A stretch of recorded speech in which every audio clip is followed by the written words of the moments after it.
देखिए आज का जो हमारा टॉपिक है वह है वृत्त, सर्कल। सर्कल के बारे में पढ़ना है। देखिए सर्कल का बारे में जो पढ़ना है हमको, तो देखिए सर्कल का उपयोग जैसे 10th में भी पूछा जाता है हमसे, और जो है कि डिप्लोमा पॉलिटेक्निक की जो एंट्रेंस एग्जाम तैयारी की जाती है उसमें भी इसमें जो है कि बहुत सारे क्वेश्चन पुटअप दिए जाते हैं, और अन्य जैसे प्रतियोगी परीक्षाएं होती है उसमें भी इसके बारे में पूछा जाता है। तो आइए जानते हैं कि सर्कल क्या होता है। तो सर्कल के बारे में पढ़ने से पहले हमें सर्कल के बारे में जानना है कि सर्कल क्या होता है। तो देखिए सर्कल क्या होता है। सर्कल का जो डिफिनेशन होता है, देखिए वह होता है कि सतत बिंदुओं का ऐसा बिंदु पथ जो किसी एक बिंदु से सारी बिंदुओं के बीच की दूरी क्या हो, बराबर। जैसे देखिए यहाँ पे, जैसे मान लीजिए सतत का मतलब होता है लगातार। देखिए यह सतत बिंदुओं का ऐसा बिंदु पथ, ठीक है ना। अब देखिए इसको हम ऐसे कर सकते हैं। देखिए सतत यह बिंदु है और एक बिंदु है, तो सारे बिंदुओं के बीच की दूरी देखिए, यह भी बिंदु है, यह भी बिंदु है, यह भी बिंदु है, ठीक है ना। तो इनके बीच की जो दूरी होनी चाहिए वो आपस में बराबर होनी चाहिए। तो इसका जो डिफिनेशन होता है, सतत बिंदुओं का ऐसा बिंदु पथ जो किसी एक बिंदु से सारे बिंदुओं के बीच की दूरी आपस में बराबर हो, उसे जो है कि हम वृत्त कहते हैं, ठीक है ना। देखिए तो यह डिफिनेशन, इस जो सर्कल बना है, तो देखिए यह बिंदुओं का बिंदु पथ है, ठीक है ना। और यह एक बिंदु से जो दूरी बराबर है सबकी, इसी को हम कहते हैं केंद्र। यह वृत्त का क्या होता है, केंद्र होता है। जिससे इसका नामकरण यदि करते हैं तो यह, इसको हम कहेंगे यह वृत्त का केंद्र है, और इसको हम बोलते हैं परिधि। यह वृत्त की परिधि होती है, ठीक है ना। अब जो है कि इसमें और कई सारे पार्ट होते हैं, इसके बारे में जो है कि हमको पढ़ना है। जैसे इसमें सबसे पहला जो हम आइए पढ़ते हैं, जैसे कि क्या नाम है कि त्रिज्या क्या होती है, वृत्त की त्रिज्या क्या होती है। तो देखिए वृत्त की जो त्रिज्या होती है, जैसे सपोज यहाँ पे हम एक वृत्त खींच रहे हैं, ठीक है ना, और उसका जो है कि केंद्र जो है O माना गया है, ठीक है ना। उसका केंद्र O माना गया है यहाँ पे। अब देखिए O केंद्र माना गया है, तो यह होता है कि केंद्र O से, ठीक है ना, या वृत्त के केंद्र से और उसके परिधि के बीच की दूरी को हम त्रिज्या कहते हैं। सपोज यहाँ पे इसका बिंदु लिया गया है, इसको जो है कि हम त्रिज्या के नाम से जानते हैं। त्रिज्या रेडियस होता है, ठीक है ना।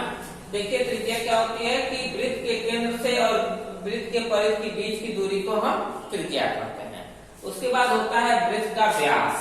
देखिए व्यास क्या होता है कि वृत्त की दो बिंदुओं को मिलाने वाली ऐसी रेखा। देखिए व्यास क्या होता है कि दो वृत्त की परिधि के दो बिंदुओं को मिलाने वाली ऐसी रेखा जो वृत्त के केंद्र से होकर के आती है, ठीक है ना। तो देखिए यह मान लीजिए कि यहाँ पे वृत्त का परिधि है और यहाँ पे वृत्त की परिधि है, और कहां से होकर के आती है, तो वृत्त के केंद्र से होकर के आती है। इसी को हम कहते हैं व्यास। इसका इंग्लिश होता है कॉर्ड, ठीक है ना। अब देखिए जो व्यास और त्रिज्या होती है, इन दोनों में, ठीक है ना, जो संबंध होता है वह होता है, हम व्यास को d से डिनोटेड करते हैं और त्रिज्या को r से डिनोटेड करते हैं। तो r इक्वल टू होता है d/2। देखिए यह इसका जो है कि संबंध होता है। उसके बाद एक और इसमें जो है कि होता है वृत्त की जीवा, ठीक है ना। सॉरी यह कॉर्ड नहीं होता है, यह जो है कि व्यास मतलब डायमीटर होता है, और त्रिज्या का जो है कि रेडियस होता है। कॉर्ड जो होता है वह जो है कि जीवा का होता है। तो देखिए वृत्त की जीवा क्या होती है। तो वृत्त की जीवा का जो डिफिनेशन होता है वह होता है कि वृत्त के परिधि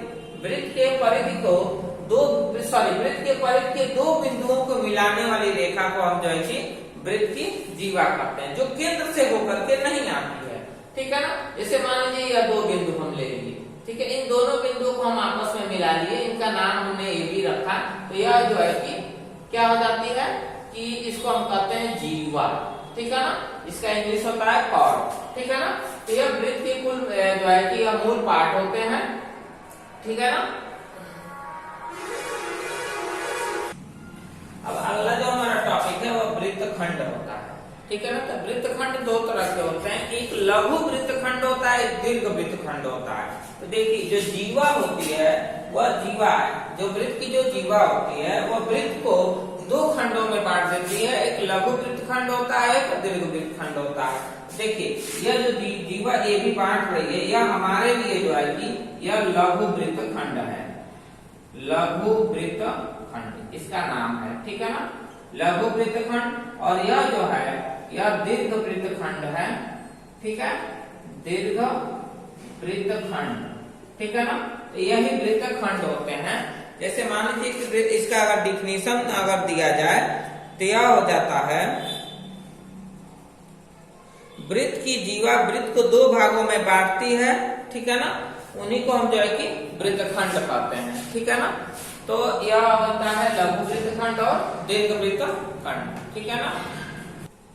अगला इसमें एक टॉपिक होता है संकेंद्री क्या होता है। देखिए संकेंद्री वृत्त, ठीक है ना। देखिए संकेंद्री वृत्त क्या होता है। तो देखिए संकेंद्री वृत्त क्या होता है कि एक ही केंद्र पर जब कई वृत्त बनाए जाते हैं उसी को हम संकेंद्री वृत्त कहते हैं। जैसे मान लीजिए हमारा सेंटर है, हमने इस पे जो है कि वृत्त बनाया, फिर इसी पे एक अलग रेडियस का वृत्त बनाया, फिर एक और जो है कि वृत्त बनाया, इसी को हम कहते हैं संकेंद्री वृत्त। तो देखिए एक ही केंद्र पर जब कई वृत्त बनाए जाते हैं उसे हम संकेंद्री वृत्त कहते हैं। यह हमारा एक मूल टॉपिक होता है। उसके बाद होता है क्या कि अब देखिए जैसे मान लीजिए कि कोई जीवा खींची गई है यहाँ पे ए बी, ठीक है ना, यह हमारा केंद्र है O, ठीक है ना। तो देखिए एक प्रमेय होता है कि केंद्र से किसी भी जीवा पर खींचा गया जो रेखा होता है वह इस पे परपेंडिकुलर होता है, लंबवत होता है, ठीक है ना, 90 डिग्री का एंगल इस पे आंतरिक करता है। यानी हम कह लें कि केंद्र से जीवा पर खींचा गया जो रेखा होता है वह जो है कि लंब होता है। यह भी क्या है, हमारे लिए थ्योरी है। इस तरह के क्वेश्चन जो है कि एग्जाम में जो है कि ज्यादातर पूछे जाते हैं, ठीक है ना, या बहुत ज्यादा पूछा जाता है इस तरह का क्वेश्चन, या खासकर डिप्लोमा के इंटरेस्ट में इस तरह के क्वेश्चन पूछे जाते हैं। तो देखिए इसको सॉल्व करने के लिए जो हमारा जो है कि मूल जो फार्मूला होता है, इसको देखिए हम इसको ऐसे लिख सकते हैं CD इंटू, देखिए या इसका नाम जो है हम रख लेते हैं जो है कि E, ठीक है ना। सपोज हम नाम इसका E रख सकते हैं। तो देखिए यह हो जाएगा CE गुणे ED, देखिए या CE गुणे ED बराबर यह हो जाता है AE गुणे BE। अब देखिए इसमें जो हमसे क्वेश्चन पूछा गया है कि AE गुणे BE का मान बता दीजिए यहाँ, ठीक है ना। देखिए AE गुणे BE का मान, ठीक है ना, यह हमारे लिए कह लिया जाए कि यह एक मूल फार्मूला है कि क्या नाम है कि फार्मूला होता है इस तरह के क्वेश्चन में।